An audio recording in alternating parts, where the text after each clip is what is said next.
Hello everyone, good morning. कैसे हैं आप लोग? स्वागत है आपका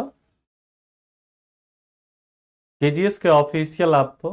मैं आपका जीएस मेंटर ज्ञान प्रकाश झा आपके सामने हाजिर हूं पॉलिटी की अगली क्लास लेकर। And today we are going to discuss composition of government. आज हम लोग सरकार के संगठन की बात करने वाले हैं। एक बार सभी बच्चे जुड़ जाएंगे एंड फिर हम लोग स्टार्ट करते हैं आज के सेशन को और देखते हैं आज के इंपॉर्टेंट और महत्वपूर्ण कॉन्सेप्ट को। ठीक है, तो सभी लोग एक बार फटाफट से जुड़ जाइएगा। Hello Sarthak, Deepanshu, Gopi, Rasika, Ajendra, Sandeep, Ritvik, hello Anu. सभी लोग एक बार जुड़ जाएंगे, then we will start the session of today. Hello Anshdeep, hello Roshan, Krishna, Suryavanshi, Pallavi, Deepak, Vikram. चलिए, तो लास्ट क्लास में हम लोगों ने देखा था स्टेट के बारे में। स्टेट में कई सारी चीजें हम लोगों ने देखी थी, है ना? ठीक है, आज हम लोग गवर्नमेंट देखेंगे और उसके कंपोजिशन की बात करेंगे। ठीक है, तो चलिए स्टार्ट करते हैं हम लोग। सबसे पहली बात कि गवर्नमेंट यानी सरकार किसे कहते हैं हम? ये सरकार क्या है ना? देखिए, जब सरकार की बात करते हैं, सरकार का मतलब क्या होता है? ये एक इंस्टीट्यूशन होता है। ये क्या होता है? ये एक संस्था होती है जो क्या करती है। अच्छा, indestructible union of indestructible state. Saurabh ji, indestructible union of indestructible state का मतलब क्या होता है? ऐसा कोई भी देश, कोई ऐसा संघ, कोई ऐसा यूनियन जिसमें कि देश जो है उसका भी विभाजन संभव नहीं है, और जहां पर आपके, याद रखिएगा, स्टेट जो मतलब जिससे मिलकर वो देश बना हुआ है, जो यूनियन बना हुआ है, उस स्टेट का भी डिवीजन पॉसिबल नहीं है। ऐसा जो संघ होता है ना, उसे हम क्या बोलते हैं? Indestructible union of indestructible state. जैसे अमेरिका है, अमेरिका की अगर बात करते हैं तो वहां पर जो उस अमेरिका के स्टेट हैं, है ना, लाइक मेलबोर्न है, मतलब लाइक अमेरिका के अंदर जो भी आपके स्टेट्स हैं, मिशिगन है ना, अब उसका विभाजन जो है पॉसिबल नहीं है। मतलब कि विभाजन हो सकता है लेकिन बिना स्टेट के इच्छा के। जब तक स्टेट नहीं चाहेगा तब तक उसका डिवीजन पॉसिबल नहीं होगा। ठीक है, और ना ही देश का वहां पर विभाजन संभव है। देश का भी विभाजन नहीं हो सकता। इसलिए जो अमेरिका है, अमेरिका एक एग्जाम्पल है किसका? Indestructible union of indestructible state का, यानी अविनाशी राज्यों का अविनाशी संघ का। क्लियर है सौरभ? हाँ जी। हेलो सुमित, अनुराग, विक्रम, आलोक, स्नेहा, चलिए सुरभि। तो अब हम लोग बात करते हैं दोस्तों इसके आगे, अगले पॉइंट पर चलते हैं। नेक्स्ट पॉइंट की अगर हम बात करें, ठीक है, तो याद रखिएगा, ये जो हमारा गवर्नमेंट है, गवर्नमेंट का मतलब क्या होता है? तो याद रखना, it is an institution, it is an institution which work for welfare and development। ध्यान से समझिए, welfare and development of their citizen, यानी कि एक ऐसी संस्था, ध्यान से समझेंगे चीजों को, एक ऐसी संस्था जो अपने नागरिकों के विकास एवं कल्याण के लिए कार्य करे, जो अपने नागरिकों के विकास एवं कल्याण के लिए कार्य करे, कल्याण के लिए कार्य करे। ठीक, यानी सरकार क्या होती है? सरकार एक ऐसी संस्था होती है जो कि उसके अंदर जो रहने वाले सिटीजन्स हैं, जो नागरिक हैं, उनका कैसे डेवलपमेंट हो, उनका कैसे वेलफेयर हो, उसके ऊपर क्या करती है? ये कार्य करती है। उसके लिए क्या करती है? ये वर्क करती है। ऐसा कोई इंस्टीट्यूशन जो होता है उसी को हम लोग क्या कहते हैं? गवर्नमेंट कहते हैं, यानी कि सरकार कहते हैं। क्लियर है पॉइंट?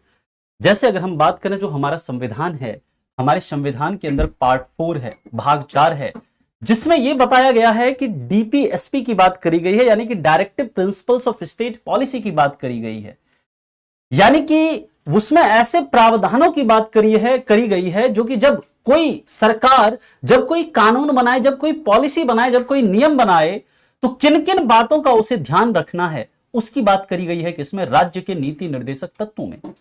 और दोस्तों याद रखिएगा, जो राज्य के नीति निर्देशक तत्व हैं, यानी जो हमारा पार्ट 4 है, वो किसकी बात करता है, वो बात करता है कॉन्सेप्ट ऑफ वेलफेयर स्टेट की, वो बात करता है किसकी, कल्याणकारी राज्य की अवधारणा की बात करता है कि कैसे देश जो है उसको कैसे वेलफेयर स्टेट के रूप में क्या किया जाए, डेवलप किया जाए। हम लोग आगे जब डीपीएसपी में आएंगे और वहां पर जब हम पढ़ेंगे तो आपको समझ में आएगा कि वहां पर कैसे बात करेंगे, क्या क्या प्रावधान हैं जिससे कि हमारे देश में नागरिकों का कल्याण होता है, उसका विकास होता है। क्लियर है पॉइंट? गवर्नमेंट का मतलब समझ में आया। अब ये जो गवर्नमेंट है ये कई प्रकार की हो सकती है।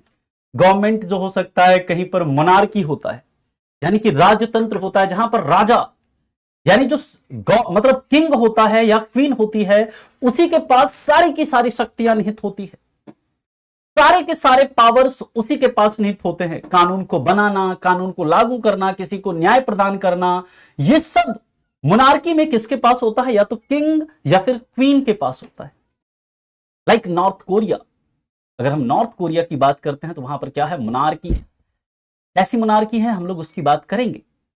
गवर्नमेंट जो होता है, इट कैन बी डेमोक्रेसी, लोकतंत्र हो सकता है। लोकतंत्र में जो होती है सरकार, मतलब जो शक्तियां होती है वो किसके पास होती है, लोगों के पास होती है।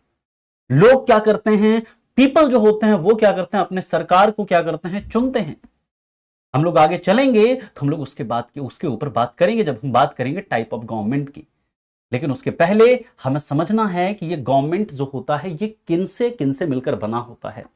गवर्नमेंट में आखिर कौन कौन लोग शामिल होते हैं, किसे हम गवर्नमेंट कहते हैं, उसकी हम बात करेंगे। अंशदीप जी, जब हम बात करते हैं यूनियन काउंसिल ऑफ मिनिस्टर की, याद रखिएगा हम लोग आगे आएंगे तो बात करेंगे, यूनियन काउंसिल ऑफ मिनिस्टर का जो मैक्सिमम स्ट्रेंथ हो सकता है that can be 15% of strength of Lok Sabha, उससे ज्यादा नहीं हो सकता। मिनिमम जो हो सकता है, मिनिमम 1 भी हो सकता है यूनियन काउंसिल ऑफ मिनिस्टर में। लेकिन जब हम राज्य मंत्री परिषद की बात करते हैं, जब हम स्टेट काउंसिल ऑफ मिनिस्टर की बात करते हैं, तो वहां पर जो राज्य मंत्री परिषद का जो मैक्सिमम स्ट्रेंथ हो सकता है that can be 15% of strength of legislative assembly, यानी जो भी विधानसभा का जो वहां पर क्षमता है उसका मैक्सिमम 15% होगा। लेकिन स्टेट काउंसिल ऑफ मिनिस्टर का जो मिनिमम स्ट्रेंथ होता है ये कितना होता है, ये होता है 12। और अगर मैं आप लोगों से पूछूं, आप लोगों से प्रश्न करूं कि ये जो सीलिंग है काउंसिल ऑफ मिनिस्टर का, काउंसिल ऑफ मिनिस्टर में कितनी संख्या होगी, यूनियन काउंसिल ऑफ मिनिस्टर में या स्टेट काउंसिल ऑफ मिनिस्टर में, इसका जिक्र किस अनुच्छेद में मिलता है ये आपको बताना है। बताइए फटाफट से सौरभ। हम लोग देखिए एक एक करके जब हम आएंगे फंडामेंटल राइट पर तो बात करेंगे आर्टिकल 18 में क्या है। अगर आपको अभी जानना है तो आर्टिकल 18 में बस आप इतना याद रखिए कि वहां पर उपाधियों के अंत की बात करी गई है, अबॉलिशन ऑफ टाइटल्स की बात करी गई है। बट जब हम फंडामेंटल राइट की बात करेंगे we will go in very detail, बहुत डिटेल एनालिसिस करेंगे उसका हम लोग वहां पर। अब हम लोग बात करते हैं इसके आगे, जो गवर्नमेंट है, गवर्नमेंट का कंपोजिशन क्या है, ध्यान से समझिएगा। कंपोजिशन ऑफ गवर्नमेंट यानी कि सरकार का संगठन, कंपोजिशन ऑफ गवर्नमेंट, गवर्नमेंट यानी सरकार का संगठन। देखिए कोई भी सरकार जो होती है, सरकार जो बनती है वो कैसे बनती है, तो सरकार के अंदर 3 अंग होते हैं। तो याद रखिएगा government have 3 organs, government have 3 organs, 3 organs यानी कि सरकार के 3 अंग होते हैं। ध्यान से समझिएगा, आपसे यह सवाल बनता है सरकार के कितने अंग होते हैं, तो सरकार के 3 अंग होते हैं। मतलब ऐसे ही सरकार नहीं बनती है, सरकार में कितने अंग होते हैं, 3 ऑर्गन्स होते हैं। ठीक है, नहीं जो मैं बोल रहा हूं उसे नहीं लिखना है, जो मैं बोर्ड पे लिख रहा हूं उसे आपको लिखना है, जो मैं बोर्ड पे लिख रहा हूं उसे आपको लिखना है। ठीक है आनंद जी, कोई बात नहीं, आपको मजा आएगा, धीरे धीरे अपना फेवरेट सब्जेक्ट होगा आपका पॉलिटी, चिंता मत करिए, है ना। ठीक है पवन, हम लोग आर्मी के ऊपर भी आएंगे, आर्मी के ऊपर हम लोग बात करेंगे, आर्टिकल 34 क्या है, आर्टिकल 33 क्या है, वहां पर हम लोग बात करेंगे। उसके लिए कोई एलिजिबिलिटी नहीं, पढ़ा लिखा होना कोई जरूरी नहीं है रोशन, है ना, ठीक है। और याद रखिएगा जो आपका काउंसिल ऑफ मिनिस्टर का जो स्ट्रेंथ है वो आर्टिकल 75 में तो दिया है, लेकिन किसमें, आर्टिकल 75 के क्लाउज 1A में, क्लाउज 1A में दिया गया है। ओके, चलिए अब हम लोग बात करते हैं गवर्नमेंट के जो 3 अंग होते हैं कौन कौन से होते हैं। तो सबसे पहला होता है क्या, लेजिस्लेटिव। लेजिस्लेटिव या फिर जिसे हम क्या कहते हैं दोस्तों, जिसे हम कहते हैं विधायिका। क्या बोलते हैं, विधायिका। ध्यान से समझेंगे। दूसरा जो होता है वो क्या होता है दोस्तों, वो होता है एग्जीक्यूटिव। एग्जीक्यूटिव या फिर जिसे हम क्या कहते हैं, कार्यपालिका। एंड तीसरा जो होता है वो क्या होता है, तीसरा होता है दोस्तों जुडिशियरी। जुडिशियरी या फिर जिसे हम क्या कहते हैं, न्यायपालिका। कोई भी सरकार अगर है तो सरकार में ये 3 ऑर्गन्स जरूर होंगे, एक लेजिस्लेटिव होगा, एक एग्जीक्यूटिव होगा और एक क्या होगा आपका, जुडिशियरी होगा। ये 3 ऑर्गन्स होने आवश्यक है, तभी जाकर आपका क्या होगा, सरकार का गठन होगा। क्लियर है, कोई बात नहीं है। गोपी जी आप अभी पॉलिटी पढ़ना शुरू कर रहे हैं, अभी तो हम लोग बस इंट्रोडक्शन देख रहे हैं। आगे आपको पॉलिटी में इतना मजा आने वाला है ना कि आपको लगेगा कि बाकी मतलब सारा सब्जेक्ट छोड़ के पॉलिटी ही पढ़े, है ना। बिल्कुल चिंता मत करिए, ठीक है। हाँ, जो क्वेश्चन कर रहे हैं उसका मैंने इसलिए आंसर बताया गोलू जी, और मैं जो भी क्वेश्चन करूंगा उसका आंसर मैं जरूर बताऊंगा, चिंता मत करिए। अभी विशाल आते हैं विधायिका के ऊपर, एक एक करके काफी डिटेल में एनालिसिस करेंगे हम लोग। विधायिका क्या है, एग्जीक्यूटिव क्या है, जुडिशियरी क्या है, सब की बात करेंगे हम लोग। इतना आप लोग लिखिए, फिर हम लोग चलते हैं इसके आगे। यहां तक किसी को कोई दिक्कत है, परेशानी है, समस्या है तो आप बता सकते हैं, फिर हम इसके आगे मूव करते हैं, ठीक है। आप इसके लिए देखिए बिल्कुल चिंता मत करिएगा, हम बिल्कुल आराम आराम से पढ़ेंगे और इतने डिटेल में आपको पढ़ाएंगे ना। अगर आप यूपीएससी सिविल सर्विसेज में भी बैठ जाएंगे, अभी सिलेबस खत्म होने के बाद अगर आप यूपीएससी सिविल सर्विसेज का भी पेपर दोगे ना, जो कि सबसे डिफिकल्ट पेपर होता है हमारे देश के अंदर, उसमें भी पॉलिटी के सारे सवाल आप इजिली कर लेंगे। मैं यूपीएससी सिविल सर्विसेज की बात कर रहा हूं, तो एनडीए, सीडीएस, सीएपीएफ, एफकेट, ये सब तो बहुत बेसिक एग्जाम्स हैं, ठीक है। चलिए आर्टिकल चालू होगा अंकेश, है ना, आर्टिकल भी चालू होगा बाबू, है ना। पहले तो हम लोग टाइप ऑफ गवर्नमेंट देखेंगे, कैसे संविधान बना है उसकी बात करें। जब हम पार्ट 1 स्टार्ट करेंगे वहां पर हम आर्टिकल से स्टार्ट करेंगे, और उसके बाद जितने भी आर्टिकल्स हैं सभी आर्टिकल्स को हम लोग पढ़ेंगे। अब सबसे पहला है हमारा क्या, लेजिस्लेटिव। अब आपके मन में सवाल उठेगा कि सर ये लेजिस्लेटिव का मतलब क्या है, व्हाट इज विधायिका। देखिए ये विधायिका वर्ड जो बना है ना, वो किससे बना है, लेजिस्लेशन से। लेजिस्लेशन यानी कि विधान से, है ना, विधान। विधान का मतलब क्या, कानून। कानून का मतलब क्या, सरकार की ऐसी, सरकार का एक ऐसा अंग, जैसे मान लीजिए हमारा शरीर है, हमारे शरीर में आंख है, आंख का काम क्या है, देखना। कान है, कान का काम क्या है, सुनना।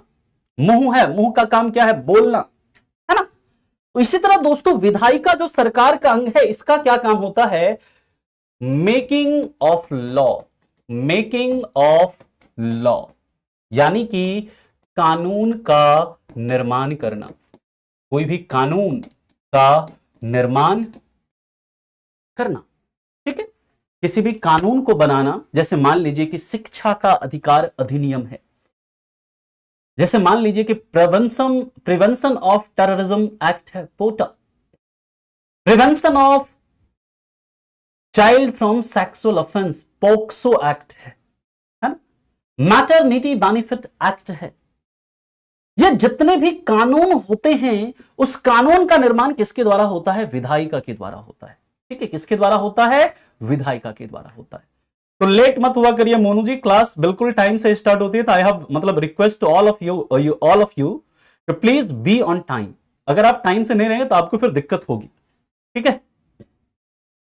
सब्जेक्ट पॉलिटी चल रही है सौरभ जी, राज्य व्यवस्था चल रही है, और राज्य व्यवस्था में हम लोग पढ़ रहे हैं कंपोजिशन ऑफ गवर्नमेंट। अगर आप देखिए सीरियस हैं, अगर आप अपने एग्जामिनेशन को के लिए सीरियस हैं, तो be on time and be बिल्कुल, मतलब क्या कहते हैं, बिल्कुल मतलब ध्यान से क्लास को सुना करिए, ठीक है। बिल्कुल अंशदीप जी, आप देखिए मैं अभी जब आऊंगा, जब जुडिशियरी में आएंगे तब हम आएंगे आर्मी कोड के ऊपर। जब जुडिशियरी पढ़ेंगे वहां पर आपको आर्मी कोड के बारे में बताएंगे डिटेल में, चिंता मत करिए, ठीक है। सर यही पॉलिटी से स्टेट बेसिस, अरे कोई भी एग्जाम दे सकते हैं पवन, एनी एग्जाम इन इंडिया, कोई भी एग्जाम इंडिया में होता है ना जिसमें पॉलिटी पूछा जाता है, आप उसे दे सकते हैं बिल्कुल बिना किसी परेशानी के। अब हम लोग बात करते हैं, जो देखिए कानून के निर्माण की बात करें तो आप याद रखिएगा पार्लियामेंट इज लार्जेस्ट लेजिस्लेटिव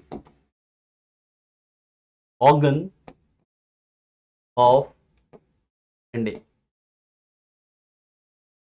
अब आपको एक चीज समझना है यहां पर, यानी कि संसद हमारे देश का सर्वोच्च, संसद हमारे देश का सर्वोच्च यानी कि सबसे बड़ी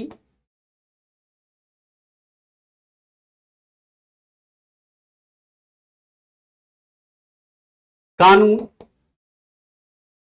निर्माण करने वाली संस्था है, ध्यान से समझिएगा इस पॉइंट को।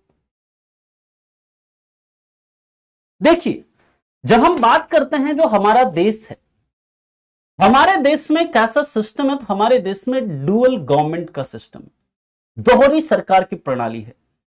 दोहरे सरकार की प्रणाली का मतलब क्या है, हमारे देश के अंदर जो केंद्र है यानी यूनियन है, पूरे देश को गवर्न करने के लिए एक यूनियन गवर्नमेंट है ना। पूरे देश को गवर्न करने के लिए क्या है, यूनियन गवर्नमेंट है, यानी कि संघीय सरकार है। लेकिन जब हम बात करते हैं इसकी, जब हम बात करते हैं दोस्तों स्टेट की, अगर हम राज्यों की बात करते हैं तो राज्य को गवर्न करने के लिए राज्य की अपनी स्टेट गवर्नमेंट होती है। और जब भी किसी देश के अंदर ऐसा होता है कि केंद्र की एक अलग सरकार हो, राज्य की एक अलग सरकार हो, तो उसे हम लोग क्या कहते हैं, डुअल गवर्नमेंट कहते हैं, दोहरी सरकार कहते हैं। और मेरा आप लोगों से प्रश्न है कि हमारे देश में सबसे पहले इस डुअल गवर्नमेंट को इंट्रोड्यूस किसने किया था, ये आप लोग बताइए। सबसे पहले डुअल गवर्नमेंट को इंट्रोड्यूस किसने किया था हमारे देश के अंदर, आप लोग ये बताएंगे। अब देखिए जो पार्लियामेंट है, ये पार्लियामेंट की जब हम बात करते हैं, ध्यान से मेरी बात को एक एक पॉइंट को सुनिएगा। जब हम बात करते हैं दोस्तों पार्लियामेंट की, तो पार्लियामेंट का गठन कैसे होता है, पार्लियामेंट के गठन की बात करें, संसद का जो गठन है, इसका गठन दोस्तों याद रखिएगा किसके अकॉर्डिंग होता है, तो आर्टिकल 79 के तहत। अनुच्छेद 79 कहता है, आर्टिकल 79 कहता है कि पार्लियामेंट जो है, पार्लियामेंट यानी संसद का जो गठन होगा वो लोकसभा, राज्यसभा और राष्ट्रपति से मिलकर होगा। यानी कि parliament is made up of Lok Sabha, Rajya Sabha and president. हमारे आर्टिकल 79 में संसद के गठन की बात करी गई है और वहां पर कहा गया है कि संसद का निर्माण लोकसभा, राज्यसभा और किससे होता है, राष्ट्रपति से मिलकर होता है। और ये पार्लियामेंट की जब बात करते हैं, पार्लियामेंट पूरे देश के लिए कानून बना सकता है। हमारा जो देश है, हमारे देश के किसी भी हिस्से के लिए कानून बना सकता है। याद रखिएगा कानून कैसे बनता है इसके ऊपर अभी हम बात करेंगे। लेकिन आप कहेंगे कि सर क्या पार्लियामेंट अगर चाहे तो क्या यूपी के लिए कोई कानून बना सकता है क्या? पार्लियामेंट अगर चाहे तो महाराष्ट्र के लिए कोई कानून बना सकता है क्या? पार्लियामेंट अगर चाहे तो क्या राजस्थान के लिए कोई कानून बना सकता है क्या? याद रखिएगा यस, पार्लियामेंट जो है पूरे देश के किसी भी क्षेत्र के लिए, किसी भी हिस्से के लिए कानून बना सकता है। आप कहेंगे सर फिर जो यूपी की गवर्नमेंट है या महाराष्ट्र की गवर्नमेंट है या राजस्थान की गवर्नमेंट है वो फिर क्या करेगी? आपने कहा कि स्टेट का अपना गवर्नमेंट है, यूनियन का, देश का, मतलब संघ का, सेंटर का अपना गवर्नमेंट है। आपने ही कहा कि पार्लियामेंट जो है पूरे देश के लिए कानून बना सकती है, यानी कि parliament can make law for whole of India, पूरे देश के किसी भी क्षेत्र के लिए कानून बनाएगी। तो सर फिर ये जो यूपी की गवर्नमेंट है, राजस्थान की गवर्नमेंट है, महाराष्ट्र की गवर्नमेंट या फिर और भी स्टेट की जो गवर्नमेंट है वो फिर क्या करेगी? वहां पर जो लेजिस्लेटिव ऑर्गन होगा उसका क्या काम होगा? तो याद रखिएगा दोस्तों, इसके लिए हमारे संविधान में एक व्यवस्था है, हमारे संविधान में एक अनुसूची है, जिस अनुसूची के अंदर दोस्तों क्या है, हमारे संविधान में एक अनुसूची है 7वीं अनुसूची, ध्यान से मेरी बात को सुनिएगा। और ये जो 7वीं अनुसूची है, 7th शेड्यूल है, उसमें 3 लिस्ट दिए गए हैं, यूनियन लिस्ट, स्टेट लिस्ट और concurrent list. Union list, state list और कंकरेंट लिस्ट। पहले आप इसे लिखिए, फिर हम चलते हैं इसके आगे। पहले आप इतना लिखिए, फिर हम इसके आगे चलते हैं। डेफिनेटली अनुज लिख लीजिए, है ना।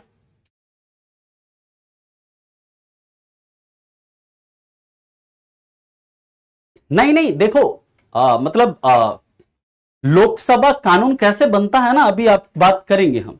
लोकसभा, राज्यसभा, राष्ट्रपति तीनों के मतलब अनुमति के बाद ही कानून बनता है। कानून का निर्माण कैसे होता है वो हम अभी फर्दर डिस्कस करेंगे, ठीक है, वो अभी हम फर्दर डिस्कस करेंगे, ठीक है, चिंता मत करिए। अभी पहले आप इतना समझो कि पूरे देश के लिए कानून कौन बनाती है? पार्लियामेंट बनाती है, ठीक है, क्लियर है? यहां तक सभी को समझ में आ गया है। अजय सुनील कुशवाहा जी, अभी भी पढ़ाता हूं इन पीसीएस में, अभी भी पढ़ाता हूं, चिंता मत करिए।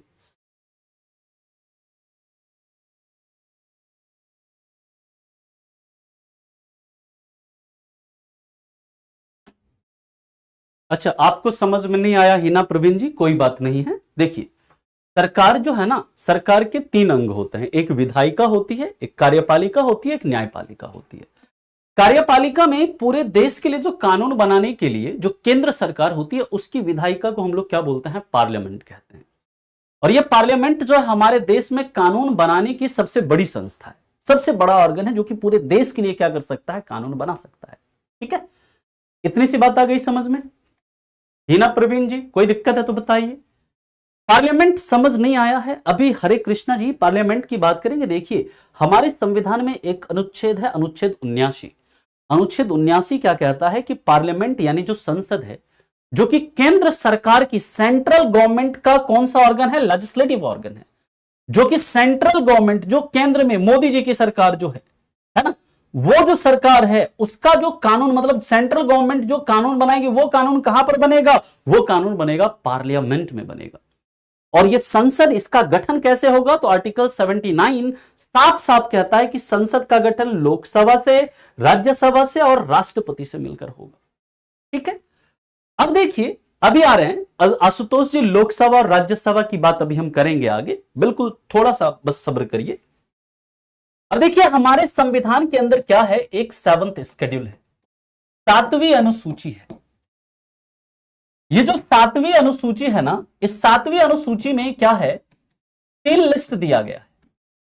यानी कि ये जो 7वीं अनुसूची है, इसमें यह कहा गया है कि कौन कौन से ऐसे विषय हैं जिस पर कि केंद्र सरकार कानून बनाएगी। कौन कौन से ऐसे विषय हैं जिस पर कि राज्य सरकार कानून बनाएगी। मैंने क्या बताया कि केंद्र सरकार जो है, केंद्र सरकार में जो कानून बनाने के लिए क्या होता है? पार्लियामेंट होता है, वहां की विधायिका को पार्लियामेंट कहते हैं। इसी तरह हर राज्य में भी क्या होता है? कानून बनाने के लिए हर राज्य का अपना राज्य विधानमंडल होता है, हर राज्य का अपना स्टेट लेजिस्लेचर होता है। और हर राज्य में राज्य किन किन मुद्दों पर कानून बनाएगी, केंद्र सरकार किन किन मुद्दों पर कानून बनाएगी, इसका जिक्र जो मिलता है वो किसमें मिलता है? वो हमारे 7th शेड्यूल में मिलता है। और इसमें 3 लिस्ट है। इसमें एक लिस्ट है दोस्तों जिसे हम कहते हैं यूनियन लिस्ट, या फिर जिसे हम क्या कहते हैं? संघ सूची। संघ सूची की बात करते हैं दोस्तों, तो इसमें विषय कितने हैं? तो इसमें याद रखिएगा 100 सब्जेक्ट हैं, या इसमें 100 विषय हैं। और नाम में ही क्या है? यूनियन लिस्ट है। यानी कि इस पर कानून कौन बनाएगा? इस पर कानून बनाएगा कौन? पार्लियामेंट। यानी कि इस विषयों पर कानून बनाने का अधिकार किसे होता है? संसद को होता है, जो कि सेंट्रल गवर्नमेंट का या यूनियन गवर्नमेंट का क्या है? लेजिस्लेटिव है, यानी कि यूनियन गवर्नमेंट का जो विधायिका है। क्लियर है?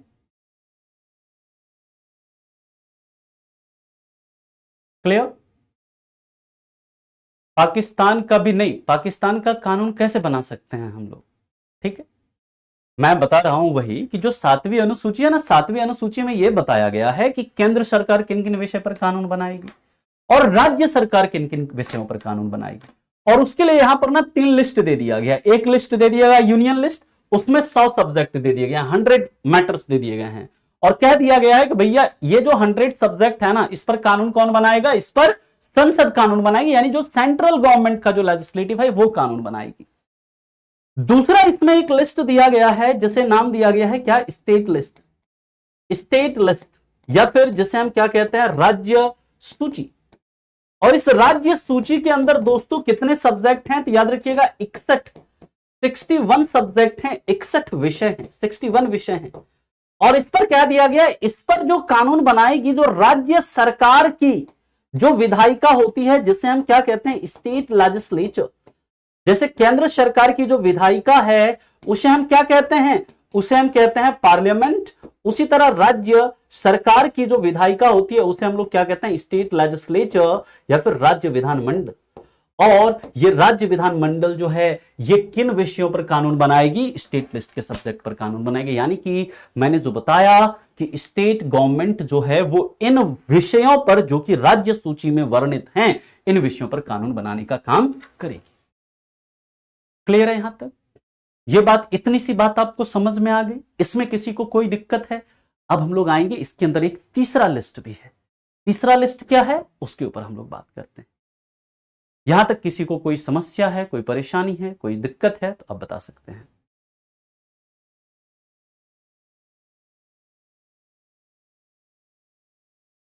नहीं नहीं, मैं नोएडा से पढ़ा रहा हूं प्रियांशु।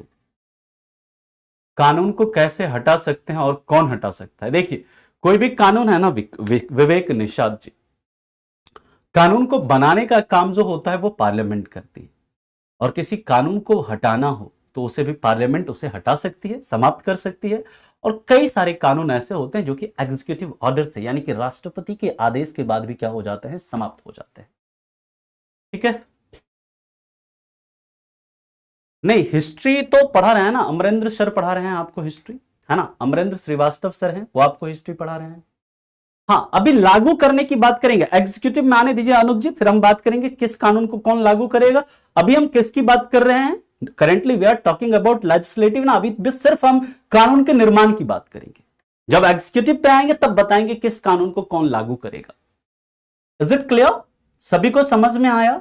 ठीक है, मैं फिर से देवा समझा रहा हूं। देखो, हमारे देश में कानून निर्माण के लिए, मतलब हमारे देश में क्या होती है, गवर्नमेंट होती है।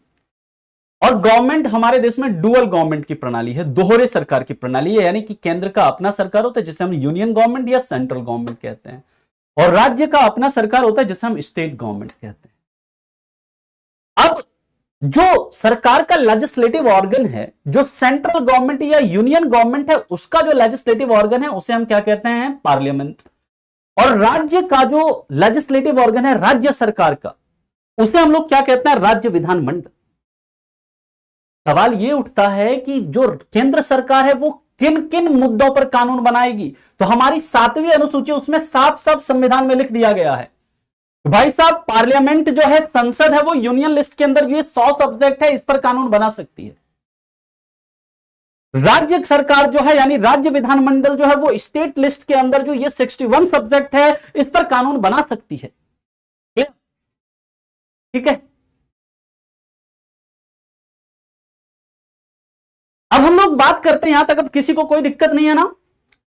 प्रेसिडेंट तो हटा सकते हैं, लागू भी कर सकते भी हैं, और लगा भी सकते हैं। सौरभ सोजी अभी थोड़ा सा वेट करिए, जस्ट वेट फॉर। यहां तक किसी को कोई दिक्कत, कोई परेशानी, कोई समस्या है तो बताइएगा। और हर एक बच्चे को एक एक चीज समझना है, किसी को अगर कुछ भी समझ में नहीं आए, विदाउट एनी हेजिटेशन, बिना किसी शर्म के आप पूछो, बिकॉज आप यहां पर हो किस लिए, आप सीखने के लिए हैं यहां पर, you are here to learn. अगर कुछ भी समझ में नहीं आता है तो आपको पूछना है। क्लियर है यहां तक? हाँ जी, बताइए।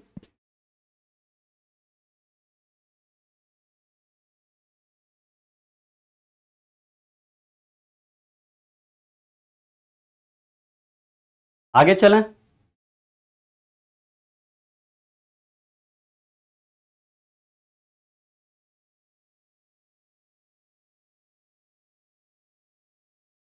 यहां तक किसी को कोई समस्या?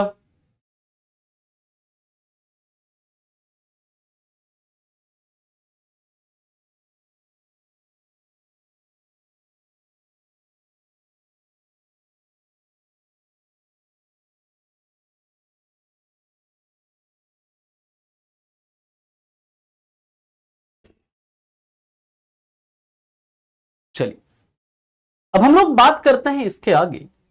ये जो पार्लियामेंट है, पार्लियामेंट के बारे में याद रखिएगा, parliament can make law, parliament can make law for entire country, entire country, यानी कि संसद, संसद पूरे देश के लिए क्या कर सकती है, कानून बना सकती है। संसद पूरे देश के लिए क्या कर सकती है, कानून बना सकती है। पूरे देश के लिए क्या कर सकती है, कानून बना सकती है। एंड याद रखिएगा पार्लियामेंट जो है, पार्लियामेंट हैव पावर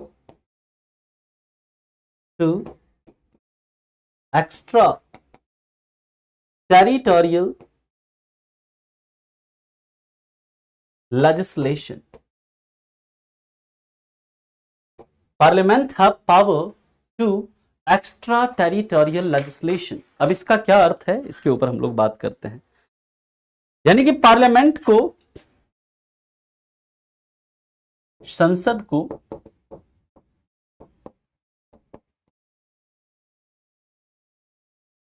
अतिरिक्त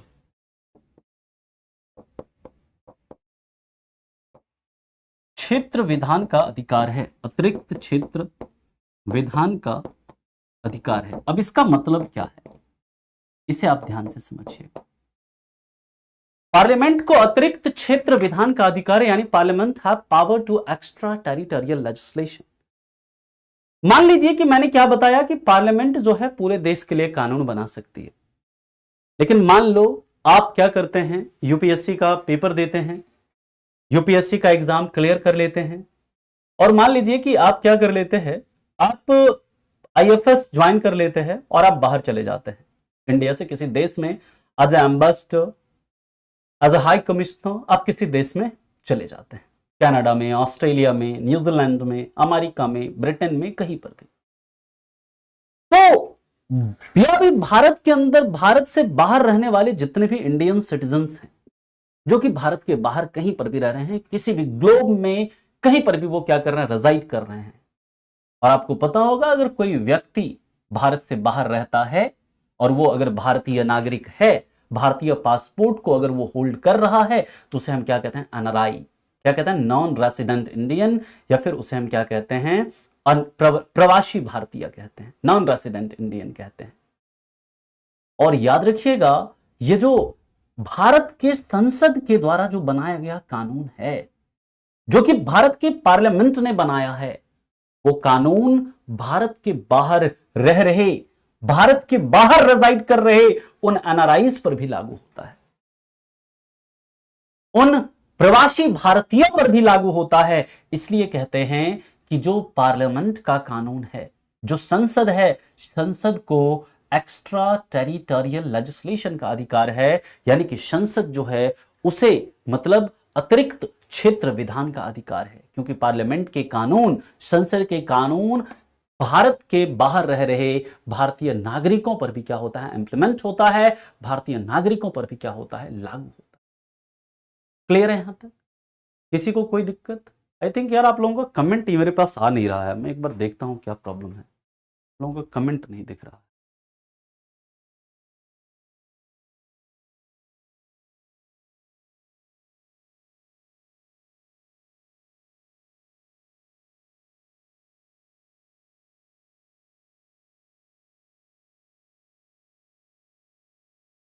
आप लोग इसे लिखो, है ना, लिखो आप लोग इसे, मुझे आपका कमेंट नहीं दिख रहा, मैं देखता हूं क्या दिक्कत हो गई है। आप लोग इसे लिखिए।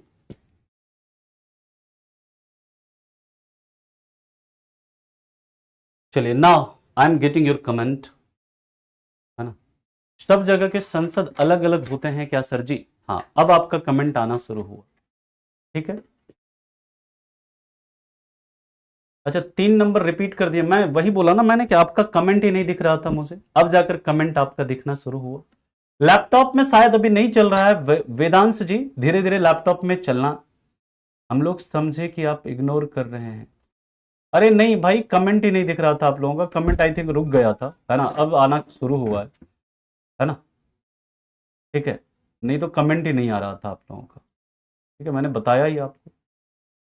चलिए चलिए, मैं थर्ड वाला फिर से रिपीट कर रहा हूं, अब जो भी आपके डाउट है ना आप उसे पूछ लो, ठीक है। मैं फिर से बता रहा हूं, ये जो कनकरेंट लिस्ट है ना, देखो कनकरेंट लिस्ट जो है इसका कॉन्सेप्ट हमने कहां से लिया है, ऑस्ट्रेलिया से लिया है।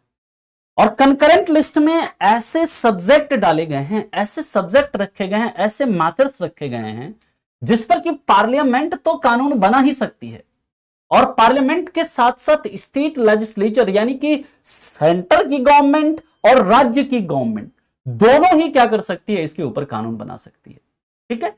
सेंटर की गवर्नमेंट और स्टेट की गवर्नमेंट दोनों ही, ये जो 52 सब्जेक्ट हैं इस पर सेंटर और स्टेट यानी केंद्र सरकार और राज्य सरकार दोनों ही कानून बना सकती है। क्लियर है यहां तक, आ गया समझ में? और भी किसी को कोई दिक्कत है, कोई परेशानी है तो बताइए। ओके, मैं फिर से विधायक और संसद में क्या फर्क है अभी हम बात करेंगे। देखिए कंकरेंट लॉ का कई सारा एग्जांपल है आकाश, जैसे एजुकेशन है वो कंकरेंट लिस्ट का विषय है, जैसे अगर हम बात करें फैमिली प्लानिंग है वो किसका, कंकरेंट लिस्ट का विषय है, जैसे हम बात करें फॉरेस्ट है, वन्य जीव है, ये कंकरेंट लिस्ट का विषय है। हम लोग आएंगे जब इस पर्टिकुलर टॉपिक को डिटेल में पढ़ेंगे तो आपको लिखाएंगे वहां पर कि कंकरेंट लिस्ट में कौन कौन से सब्जेक्ट हैं। ओके ठीक है, एग्जीक्यूटिव अभी आएंगे, एग्जीक्यूटिव पर भी आएंगे, आप चिंता मत करो, पहले लेजिस्लेटिव तो फिनिश होने दीजिए फिर एग्जीक्यूटिव पर आएंगे। सेकंड वाला देखो, सेकंड वाला जो है ना स्टेट, ये सेकंड वाला जो है स्टेट लिस्ट है, स्टेट लिस्ट में 61 यानी 61 सब्जेक्ट हैं जिस पर कि राज्य विधानमंडल क्या करती है, कानून बनाती है, ठीक है। एक स्टेट में कितने संसद होते हैं सौरभ जी, वो स्टेट के पॉपुलेशन के ऊपर डिपेंड करता है, और ये एक कमिटी होती है।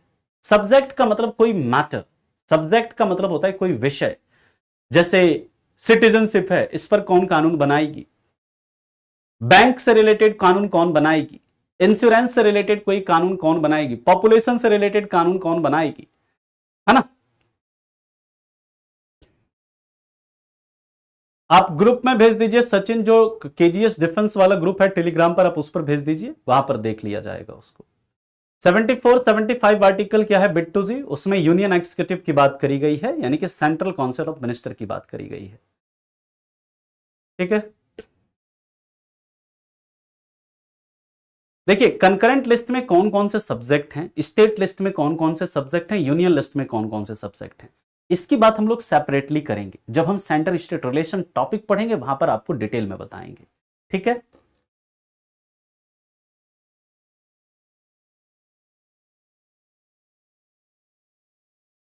संसद क्या है, संसद केंद्र सरकार का मतलब विधायी अंग है जो कि पूरे देश के लिए क्या करती है, कानून बनाती है। समवर्ती सूची किस आर्टिकल में नहीं है Krishna ji, it is not in any article, ये किस में है, ये हमारे अनुसूची में है, और किस अनुसूची में है, 7वीं अनुसूची में है, आर्टिकल में नहीं है बल्कि अनुसूची में है, और 7th शेड्यूल में है। और ये जो मतलब हम लोग इस मतलब कंकरेंट लिस्ट की बात करते हैं ना, वो कहां से लिया है हमने, वो हमने लिया है ऑस्ट्रेलिया के संविधान से, ठीक है। विवेक, पार्लियामेंट क्या है, तो पार्लियामेंट केंद्र सरकार का लेजिस्लेटिव ऑर्गन है जो कि पूरे देश के लिए कानून निर्माण की काम करती है। सेंट्रल गवर्नमेंट कौन होता है, जैसे मोदी जी की सरकार है ना, खुशी जी, पूरे देश के लिए जो मतलब कानून बनाती है उसे हम सेंट्रल गवर्नमेंट कहते हैं, केंद्र सरकार कहते हैं, ठीक है। और कुछ किसी को कोई दिक्कत? चलिए अब हम लोग ये समझते हैं कि देखिए कानून कैसे बनता है एक्चुअली में, हमारे देश में पूरे देश के लिए कैसे कानून बनता है उसकी बात करेंगे, और राज्य में कैसे कानून बनता है उसकी भी बात करेंगे। प्रदीप जी आपका क्या क्वेश्चन है, आप लोग ये बताइए। आर्टिकल क्या होता है, हमारे संविधान के अंदर जो बातें करी गई है वो जैसे अलग अलग आर्टिकल्स के माध्यम से करी गई है, जैसे किताब में आप कोई मैटर पढ़ते हैं उसी तरह हमारे संविधान के अंदर जो अलग अलग आर्टिकल्स हैं उसमें अलग अलग प्रोविजंस की बात करी गई है, ठीक है। नहीं इंटरनेशनल रिलेशन उतने डिटेल में नहीं पढ़ाएंगे, बेसिक बेसिक चीजें पढ़ाएंगे। आर्टिकल एंड अनुसूची अलग अलग होते हैं, बिल्कुल अलग अलग होते हैं, है ना, बिल्कुल अलग अलग होते हैं, है ना। चलें आगे, शिक्षा किस सूची में है, वो समवर्ती सूची में है। समवर्ती सूची में है ना। आपका सवाल क्या प्रदीप, आप ये बताइए। हाँ, आर चेंज बिल्कुल शेड्यूल 7 में बिल्कुल चेंज पॉसिबल है, बिल्कुल उसमें बदलाव हो सकता है, बिल्कुल बदलाव हो सकता है।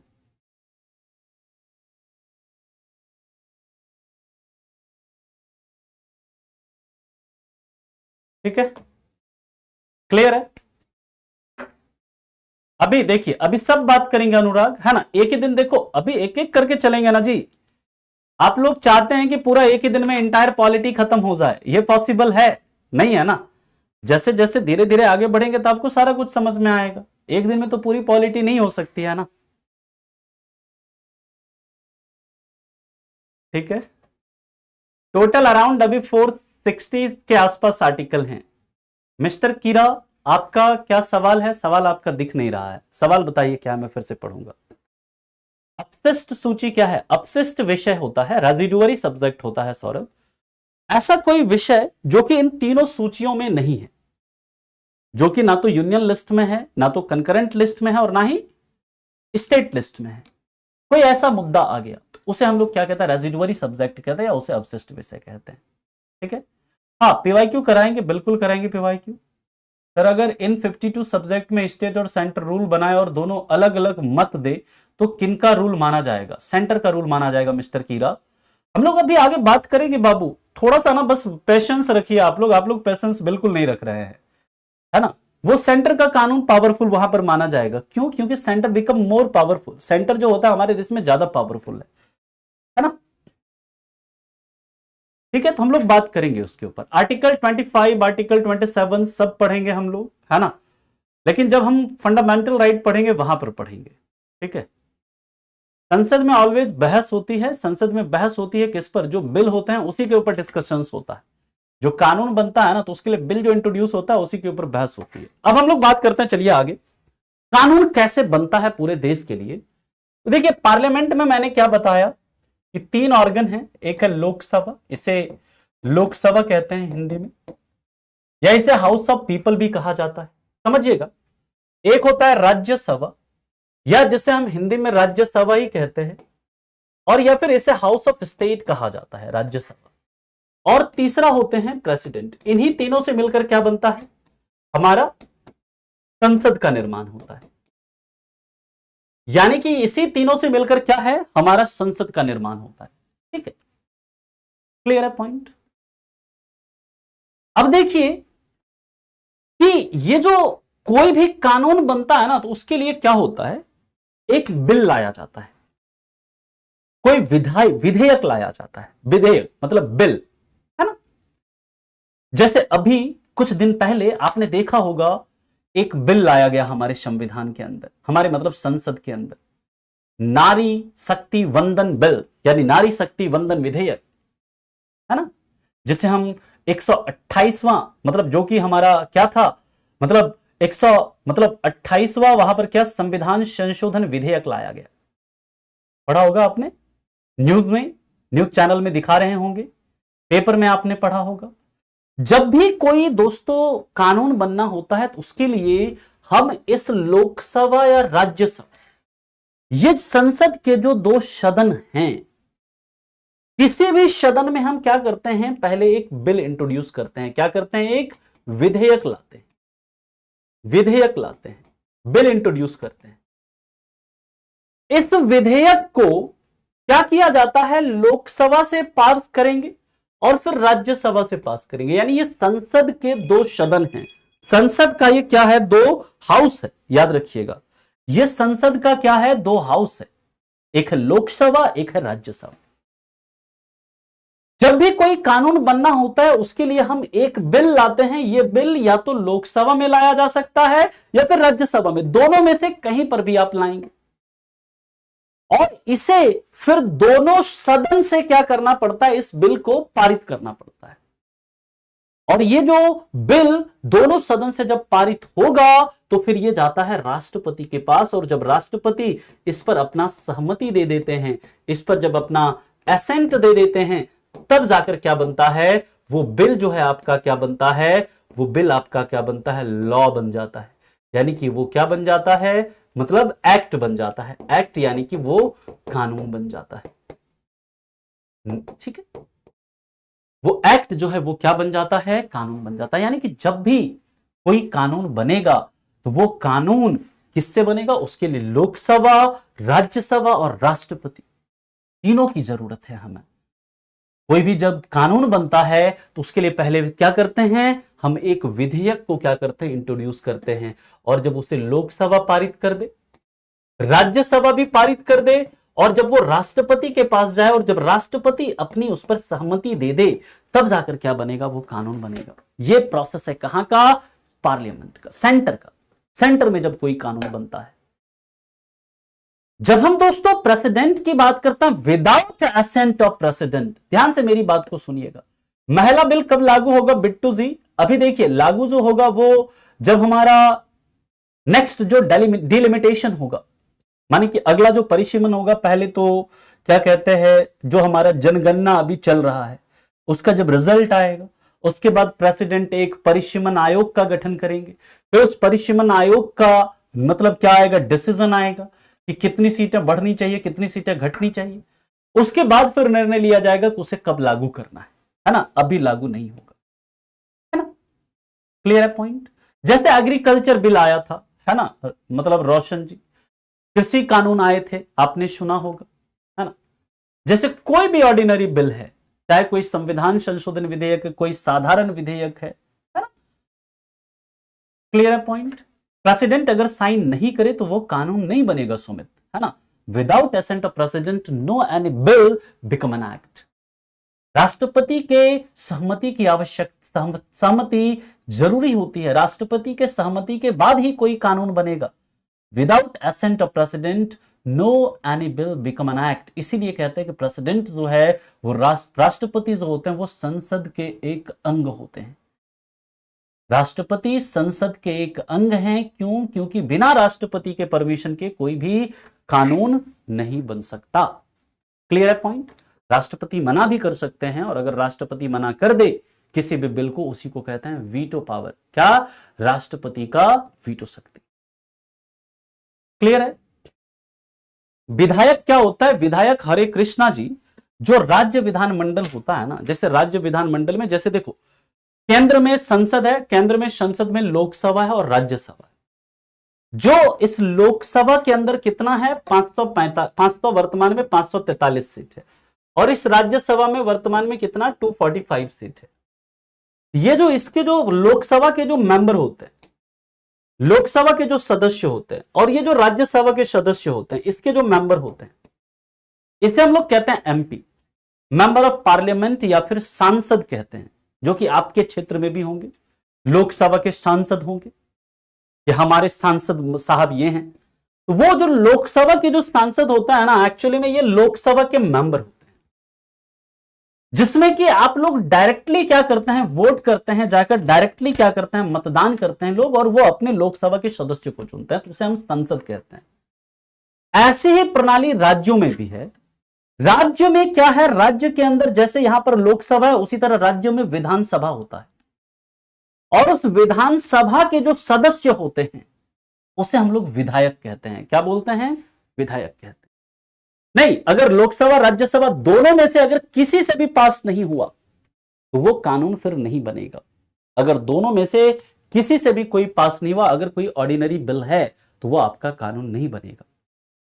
लेकिन यहां पर कुछ अपवाद भी हैं, कुछ एक्सेप्शंस भी होते हैं, जिसमें कि अगर राज्यसभा का सहमति नहीं भी मिला तो भी कानून बन सकता है। जैसे अगर हम एग्जाम्पल के तौर पर बात करें, मनी बिल, धन विधेयक है, धन विधेयक, उसमें राज्यसभा को ज्यादा शक्ति नहीं दी गई है। राज्यसभा मनी बिल को मैक्सिमम 14 डेज तक क्या कर सकता है, बस डिले कर सकता है।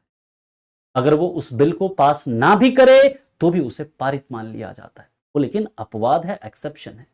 इन नॉर्मल सिचुएशन, इन सामान्य परिस्थिति में कोई भी अगर साधारण विधेयक है, उसे दोनों ही सदन से साधारण बहुमत से, यानी कि सिंपल मेजॉरिटी से पास करना होता है, और जब वो राष्ट्रपति के पास जाता है और राष्ट्रपति की सहमति मिल जाती है, तब जाकर क्या होता है, वो कानून बनता है। बिल्कुल मोहित जी, बिल्कुल ये बात आपका सही है, क्योंकि हमारे देश में, है ना, हमारा संविधान ऐसा कहता है कि हमारे देश में पार्लियामेंट्री सिस्टम है, संसदीय प्रणाली है, और जहां पर भी कोई भी देश ऐसा है जहां पर पार्लियामेंट्री सिस्टम है, संसदीय प्रणाली है, वहां पर PM, prime minister with his council of minister is more powerful, because in parliamentary system prime minister with council of minister is real head, वास्तविक प्रधान होते हैं ये। President is nominal head, president जो होते हैं वो नाम मात्र के प्रधान। हमारा संविधान ही ऐसा कहता है। क्लियर है पॉइंट यहां तक? अच्छा, महाभियोग क्यों चलाया जाता है? महाभियोग देखिए राष्ट्रपति को हटाने के लिए, उनके पद से हटाने के लिए चलाया जाता है।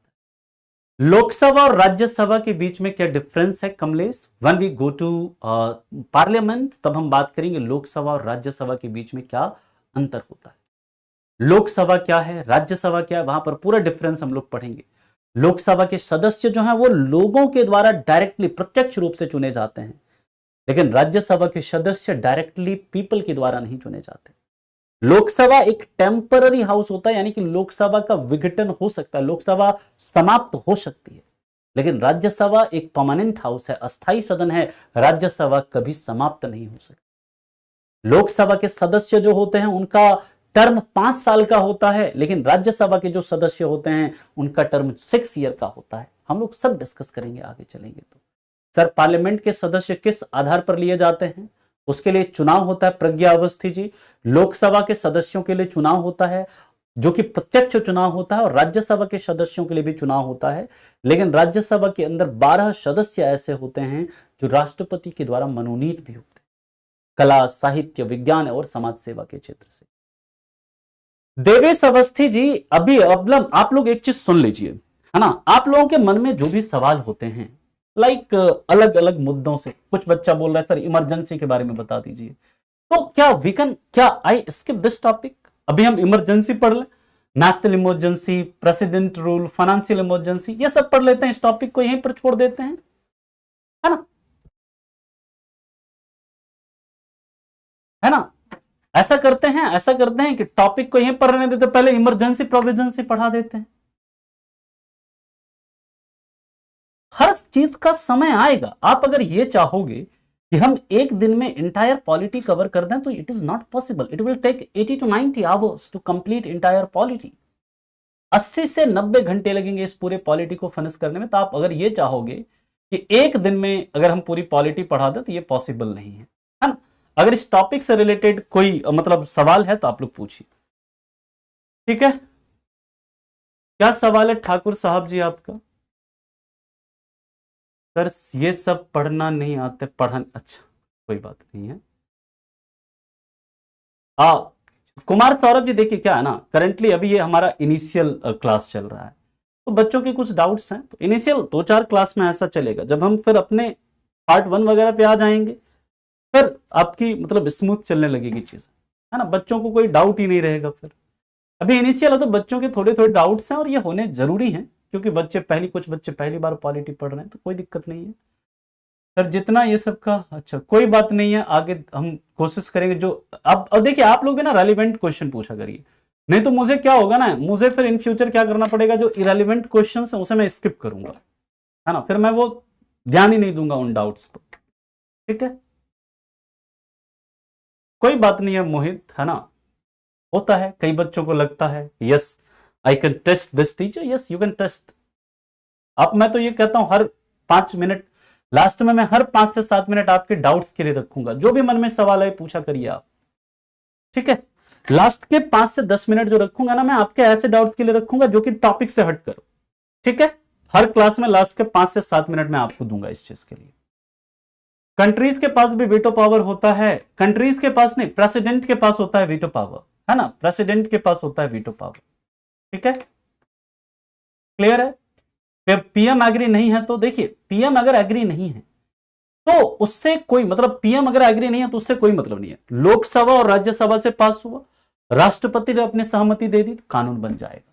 अगर पीएम एग्री नहीं है तो सिंपल सी बात है, प्राइम मिनिस्टर अगर एग्री नहीं है, प्राइम मिनिस्टर क्या है, वो तो हेड है ना जी, लोकसभा में उनको मेजोरिटी प्राप्त है तभी तो वो प्राइम मिनिस्टर हैं।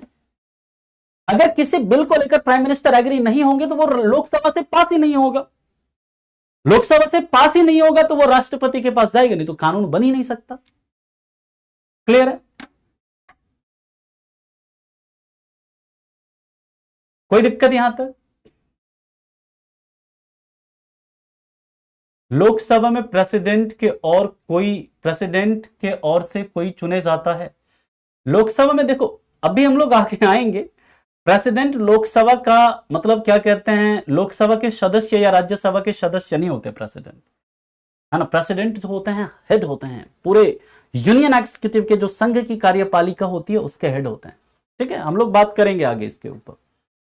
सर पार्लियामेंट अतिरिक्त क्षेत्र में कौन सा कानून बनाती है? जैसे मतलब अतिरिक्त क्षेत्र के लिए मतलब यह है कि पार्लियामेंट के द्वारा जो बनाया गया कानून है ना, वो भारत के बाहर रह रहे भारतीय नागरिकों पर भी लागू होता है। भारत के क्षेत्र के लिए तो कानून बना ही सकती है, लेकिन भारत से रह रहे जो भारतीय नागरिक हैं, कोई मान ली रसिया में रह रहा है, कोई इंडियन ब्रिटेन में रह रहा है, कोई यूरोप में रह रहा है, तो भारत के संसद के द्वारा बनाया गया कानून वहां पर भी लागू होगा उस नागरिक के ऊपर। उसी को कहते हैं कि parliament have power to extra territorial legislation. ठीक है, क्लियर है यहां तक?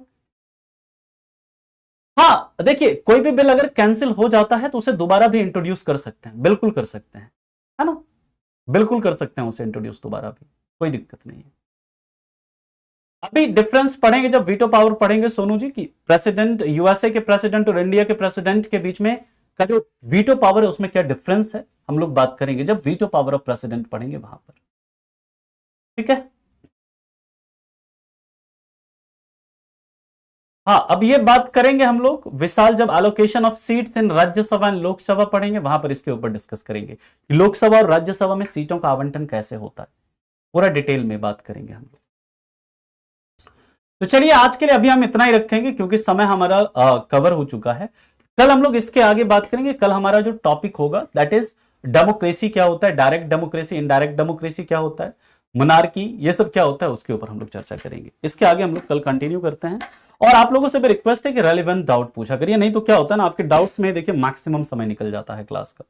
तो ऐसे अगर करेंगे तो फिर सिलेबस हमारा काफी स्लोली मूव करेगा। डाउट ठीक है, लेकिन रेलिवेंट डाउट पूछा करो।